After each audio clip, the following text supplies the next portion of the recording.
মুসলমান তিনটা প্রশ্ন করবে। এক নাম্বার প্রশ্ন হলো মার রাব্বুকা, জোরে বলেন আমাদের রব কে? আর একটু জোরে বলেন কে? দুই নাম্বার ওয়ামা দিনুকা, আমাদের দিনের নাম কি? জোরে বলেন কি? আর একটু জোরে বলেন কি? তিন নাম্বার ওয়ামান হাদার রাজুলুল্লাযী বুযা ফীকুম, ওরে আল্লাহর বান্দা বলো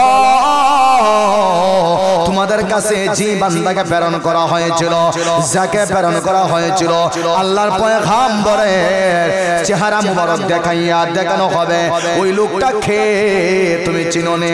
সুদ করে বলবে লা আদ্রি, আমি চিনি না।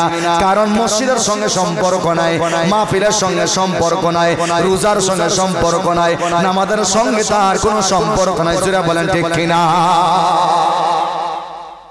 তিনটা প্রশ্নের উত্তরে বলবে লা আদ্রি, লা আদ্রি, লা আদ্রি।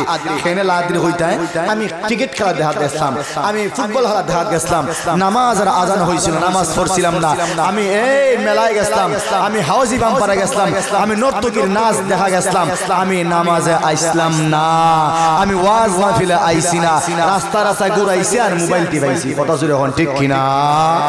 এরকম অনেক যুবক বর্তমানে আছে না, রাস্তায় রাস্তায় ঘুরাইতেছে আর মোবাইল টিপাইতেছে, আছে না নাই? জোরে হন আছে না নাই? অনেক বুড়া চাচারা আছে না, কি সাহস চলে গিয়া ওই এক কাপ চা খাইয়া সিসো বেচা দেখিয়া কিন্তু আজকে ঘুমাইতেছে, ওয়াজ আইছে না, আছে না নাই? আছে না নাই? হাসা হইলা না মিছা হইলা? হ্যাঁ, মরণ ওই রকম হইব। সাবধান সাবধান সাবধান। তিনটা প্রশ্ন করা হবে, প্রতিটা প্রশ্নের উত্তর বলবে লা আদ্রি, লা আদ্রি। আল্লাহ তখন আকাশ থেকে বলবেন আনকাযাবা আবদি, হে ফেরেশতা ভালো করে শুনো, আমার বান্দা মিথ্যা বলেছে। জোরে বলেন ঠিক কিনা? ওরে ফেরেশতা শোনো,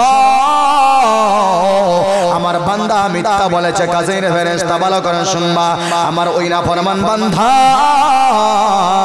ওনাকে জাহান্নামের পোশাকটা পরাইয়া দিয়া দাও। নাউজুবিল্লাহ। আসতে হই, আল্লাহ অর্ডার দিয়েছেন কিন্তু তারা কের পোশাক পরাইয়া জান্নাতে না জাহান্নামের? আমার ভাইয়েরা, দুই নম্বরে আমার আল্লাহ বলবেন ওরে ফেরেশতা শোনো, আমার বান্দারে তোমরা আমার বান্দার নিচে জাহান্নামের বিছানা বিছাইয়া দাও। নাউজুবিল্লাহ। তিন নম্বর আল্লাহ কইবা ওয়াফতাহু লাহু বাবান ইলান নার, ও ফেরেশতা ওই নাফরমান সুদকুর গুশকুর বেনামাজি বেপরদা বান্দার খবরটারে ওই জাহান্নামের সাথে কানেকশন লাগায় দাও, যেন কিয়ামতের আগ পর্যন্ত তার খবরে দিয়ে জাহান্নামের আগুন আইতে পারে। নাউজুবিল্লাহ। একটু আস্তে হন ভাই। কাজেই আমরা জাহান্নামে যাইতাম নাকি জান্নাতে যাইতাম? আর একটু জোরে মন থেকে এখন, মন থেকে এখন, দিল থেকে এখন, কোন জায়গা যাইতা? দুনিয়াটা সাইনে আপনার গড়টা জান্নাত হইতো, আপনারা প্রত্যেকের গড়টা যেন জান্নাত হোক, এটা এই আশা আছে না আপনারা? কি তখন আশা আসেনি? তাহলে গড় টিভি চাললে জান্নাত, মোবাইল দেখলে জান্নাত, কোরআন তেলাওয়াত করা লাগে না, আল্লাহ আল্লাহ রাসূলের নাম নেওয়া লাগে না, না ইতা নিলে বরকত না হুজুর, ইতা নিলে বরকত বিষয় না। কথা জোরে বলেন ঠিক কিনা? আর একটু জোরে বলেন ঠিক কিনা? গরে কোরআন তেলাওয়াত করেন, বরকত দিবে কে? গরে আল্লাহ এবং আল্লাহ রাসূলের জিকির করেন, বরকত দিবে কে? আর একটু আস্তে হন কে?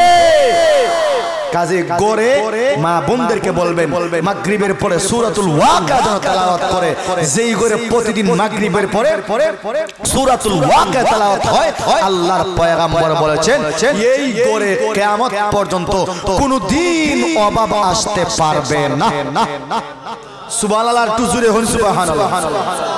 আর আজকে আমরা অভাবের কারণে চুরি করি, অভাবের কারণে আমরা তেল মারি, ডাইল মারি, চাল মারি, চিনি মারি। কত জোরে হন ঠিক কিনা? আর একটু জোরে হন ঠিক কিনা? টাকা তো আছে, টাকা তো মারা তো ডলার বানাইয়া তোমরা নেরাম, সমস্যা কি আছে না নাই? কত জোরে আছে না নাই? এই হলো নাফরমানের মরণ। কিন্তু প্রকান্তরে একজন নামাজি বান্দার মরণটা কত সুন্দর হইব, কি রকম হইব? আল্লাহর পয়গম্বর বলেন একজন নামাজি বান্দার কাছে যখন আজরাইল আসবে তখন জান্নাত থেকে 500 রহমতের ফেরেশতা নিয়ে আসবে। সুবহানাল্লাহ। আমারা বায়ানা জান্নাত থেকে সাদা রেশমি রুমাল মেশকে আম্বরের ঘ্রাণ লাগাইয়া নিয়ে আসবে। জোরে বলেন সুবহানাল্লাহ। আজরাইল এসে বলবে, এ আল্লাহর বান্দা তুমি বের হও আল্লাহর শান্তির দিকে। জোরে বলেন সুবহানাল্লাহ। আমার ভাইয়ারা এত সুন্দর করে আজরাইল জানটা কবজ করবে। আল্লাহর পয়গম্বর বলেন, ওরে বান্দা শোনো,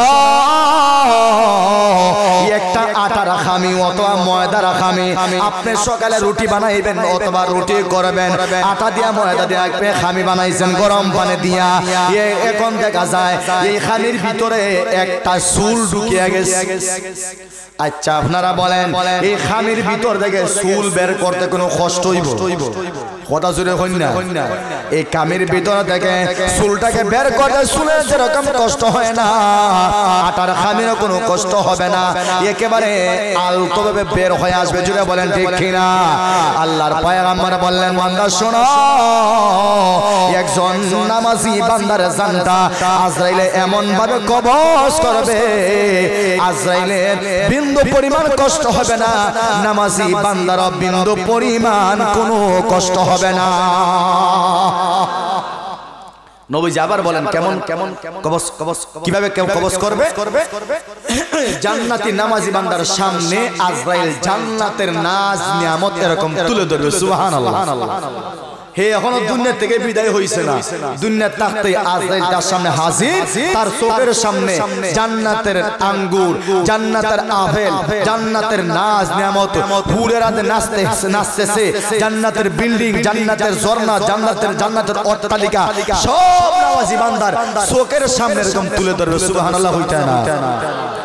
আচ্ছা আমার যদি মরণের সময় হয় আর আপনার সামনে যদি এরকম নাজ নিয়ামত হঠাৎ করে পায়, কি দেখো আপনার নজর কি অমনি থাকবো না? অমনি থাকবো, নজরটা কেমনি থাকবো? ও জান্নাতের দিকে থাকবো। সুবহানাল্লাহ হইতা না? নজরটা পরিপূর্ণ চলে যাবে ওই দিকে, আর ওই দিকে আজরাইল কেমনে তার জানটা কবজ করবে বিন্দু পরিমাণ ওই বান্দায় টের হইতো না। সুবহানাল্লাহ। আপনারা কইছেন না তো হওয়ার দরকার নাই মনে হয়। সুবহানাল্লাহ জুড়ে হই। সুবহানাল্লাহ বললে লাভ আছে। লাভ হলো সুবহানাল্লাহ বললে একটা সুবহানাল্লাহ যদি আল্লাহ কবুল করে নেন, এই সুবহানাল্লাহর বদৌলতে আমার আল্লাহ আমার জিন্দেগীর সমস্ত গুনাহ আল্লাহ মাফ করে দিয়া দেয়। দুই নম্বর ফায়দা হলো সুবহানাল্লাহ বললে আমার জন্য আমার আল্লাহ যেই জান্নাত খান বানাইছে ওই জান্নাতে আল্লাহ একটা গাছ লাগায় দিয়া দেয়। কাজে জান্নাতে যাওয়ার আশা যদি থাকে তাইলে সুবহানাল্লাহ বলবেন, ফায়দা আছে না নাই? আমার ভাইয়েরা এবার ওই নামাজি বান্দার জানটা যখন কবজ হয়ে যাবে, সাদা 3 টুকরা কাপড় দিয়া তাকে পেছাইয়া এবার তাকে কবরে দেওয়া হবে। ওই হুবহু তার কাছে 2 জন ফেরেশতা আছে। জোরে বলেন কয়জন? আমার ভাইয়েরা 2 জন ফেরেশতা আসিয়া আবার 3টা প্রশ্ন করবে। 1 নাম্বার মার রাব্বুকা, ওই নামাজি বান্দা বলবে রাব্বি আল্লাহ। সুবহানাল্লাহ। কারণ ওই বান্দার সম্পর্ক মাহফিলের সঙ্গে, ওই বান্দার সম্পর্ক কোরআনের সঙ্গে, ওই বান্দার সম্পর্ক মসজিদের সঙ্গে, ওই বান্দার সম্পর্ক উলামায়ে কেরামের সঙ্গে, ওই বান্দার সম্পর্ক হলো নামাজের সঙ্গে। জোরে বলেন ঠিক কিনা? আমার ভাইয়েরা ভালো করে শুনবেন। এবার 2 নাম্বার প্রশ্ন করবে, ওয়ামা দীনুকা, তোমার দিন কি? নামাজি বান্দা বলবে দীন আল ইসলাম। সুবহানাল্লাহ। 3 নাম্বার প্রশ্ন করবে, বান্দা শোনো, ওমান হাদার রাজুলুল্লাযী বু'সা ফীকুম, ওরে আল্লাহর বান্দা দেখো ওই যে লোকটাকে দেখা যায় ওই লোকটাকে তুমি চিনোনি? নামাজি বান্দার সঙ্গে আল্লাহর সম্পর্ক আছে না নাই? আর একটু জোরে বলেন আল্লাহ রাব্বুল আলামিন তার জবান দিয়ে বের করে দিবে হাদা নবিয়ুনা মুহাম্মাদুর রাসূলুল্লাহ সাল্লাল্লাহু আলাইহি ওয়াসাল্লাম। লোকটাই দেখতে চিনি লিব কারণ তার সম্পর্ক মসজিদের সাথে আর হার সাথে মজুরে হয় না হার সাথে আল্লাহর সাথে নামাজের সাথে মাহফিলের সাথে কোরআনের সাথে সে বলবে আমাদের নবী মুহাম্মদ রাসূলুল্লাহ সাল্লাল্লাহু আলাইহি ওয়াসাল্লাম তখন আল্লাহ আসমান থেকে ঘোষণা দিব আন সাদাকা গাবদি জোরে বলেন সুবহানাল্লাহ। আল্লাহ তখন বলবেন বান্দারে ও ফেরেশতা আমার বান্দা সত্য বলেছে সত্য বলেছে সত্য বলেছে আমার বান্দাকে তোমরা জান্নাতের পোশাক পরাইয়া দিয়া দাও। খবরেই আল্লাহ জান্নাতের পোশাক পরাই দিলেন সুবহানাল্লাহ। দুই নম্বরে আল্লাহ বলবেন ও ফেরেশতা আমার বান্দার নিচে আমার বান্দার দুনিয়াতে এত লক্ষ লক্ষ টাকা খরচ করিয়া তার গড়টা বানাইছিল কয়েকটা হারাইছিল ইউরোপ টাকা হারাইছে কিন্তু গড় বানাইছে টাইলস লাগাইয়া 50,000 টাকার ভালো আনছে এরপরে বেড আনছে এরপরে এসি লাগাইছে কিন্তু আমার নামাজি বান্দা ঘুমাইতে পারছে না। আমার বান্দা আমার সাথে সম্পর্ক আমি আল্লাহ তারে লইয়াইছি দুনিয়া থেকে লইয়াইছি কাজে আমার বান্দা দুনিয়াতে ঘুমাইতে পারছে না কাজে আমার বান্দার নিচে জান্নাত থেকে বিছানা না বিছায় খালি এডা নাই আমার বান্দার খবরটারে ওই জান্নাতের সঙ্গে একটা কানেকশন লাগায় দিয়া দিলাও।